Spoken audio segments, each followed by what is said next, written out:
Je suis le bon berger qui donne sa vie pour ses brebis.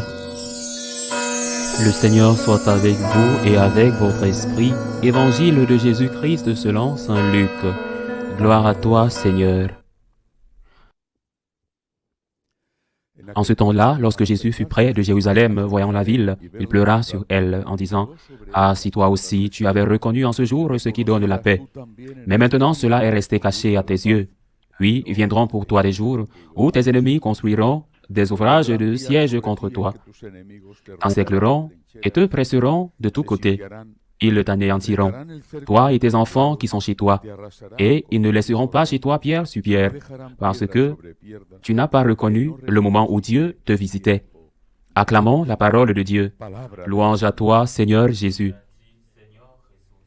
L'Église célèbre aujourd'hui la mémoire liturgique de la présentation de la Vierge Marie au Temple par ses parents, Saint Joachim et Sainte Anne. Toutes les fêtes de la Vierge Marie devraient nous remplir de joie, car ce sont les fêtes de notre Mère bien-aimée, la Mère de Jésus, la Mère du Fils de Dieu, et en cette fête, nous nous souvenons de quelque chose qui serait l'équivalent de notre baptême. Et il est donc approprié d'en dire un mot. Il existe depuis quelques années une théorie selon laquelle les enfants ne devraient pas être baptisés, mais devraient être laissés libres et prendre leurs propres décisions lorsqu'ils sont plus âgés. Pourquoi cette théorie ne s'applique-t-elle pas, par exemple, à l'école? Nous ne devrions pas amener les enfants à l'école, nous devrions les laisser grandir comme des sauvages. Et quand ils seront plus grands, je ne sais pas, à 20, 25, 30 ans, ils décideront s'ils veulent apprendre à lire, à additionner, à soustraire. La table de multiplication. Pourquoi soumettre de jeunes enfants à quelque chose dont nous ne savons même pas s'ils l'aimeront? Ce pourrait être la transposition de la théorie du baptême à l'éducation, le baptême étant, bien sûr, beaucoup plus important que de savoir additionner, soustraire ou multiplier. Les parents ont un devoir envers leurs enfants, un devoir, et ils ont aussi un devoir envers Dieu, parce que le jour de leur mariage, ils se sont engagés à éduquer leurs enfants dans la foi, et donc ils ont assumé une responsabilité devant Dieu à partir du moment où ils ont fait le contrat de mariage et à partir du moment où ils sont eux-mêmes baptisés. Bien sûr, le baptême ne suffit pas. C'est le début, mais ce n'est pas la fin. C'est le début. C'est que cette personne est déjà un enfant de Dieu, un enfant adopté, et que cette personne reçoit le baptême et le pardon des péchés, le bébé, le péché originel seulement, parce qu'il n'y a pas d'autres péchés et que cette personne fait déjà partie de l'Église.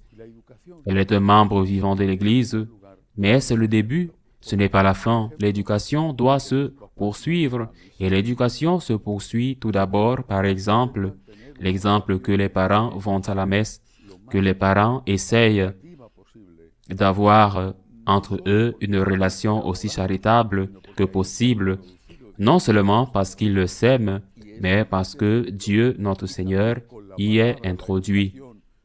Et c'est avec cet exemple et aussi avec la parole, l'éducation, c'est-à-dire ce qui est enseigné, enseigné avec le témoignage et enseigné avec la parole, qui fera fructifier la grâce du baptême.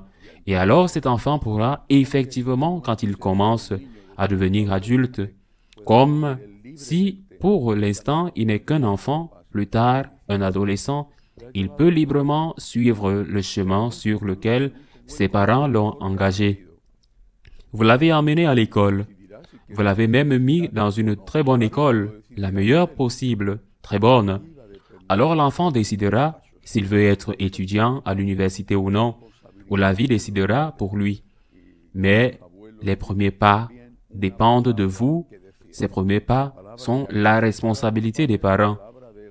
Et Les grands-parents ont aussi un mot à dire, le mot pour conseiller les parents, le mot pour rappeler aux parents, surtout ceux qui se sont mariés à l'Église, qu'ils ont une responsabilité, un engagement, qu'ils ont un devoir auquel ils se sont engagés.